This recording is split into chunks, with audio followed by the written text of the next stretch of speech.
আলহামদুলিল্লাহ, সৌদি আরব প্রথম জুমার নামাজ আদায় করলাম। মসজিদে ঢুকতেই খেজুর গাছ, খেজুরগুলো মাশাআল্লাহ খুবই দেখতে সুন্দর। গাছ ছোট, চাইলে হাত দিয়ে পারা যায়। খেজুরগুলো এত নিচে, আপনার মসজিদের বাইরের সাইডটা আরও সুন্দর। যেমন বড় তেমনই দেখতে সুন্দর। সব কিছু মিলে অসাধারণ। যাই হোক, আজকে জুমার নামাজ আদায় করলাম।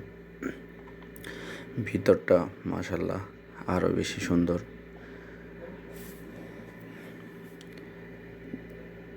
বাইরে যেমন গরম, ভিতরে তেমনই ঠান্ডা।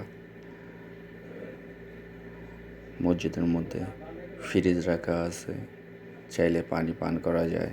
খেজুর রাখা আছে, চাইলেই খাওয়া যায়। সব কিছু মিলে অনেক সুন্দর মাশাআল্লাহ। যাক, সবাই দোয়া করবেন আমার জন্য। আসসালামু আলাইকুম।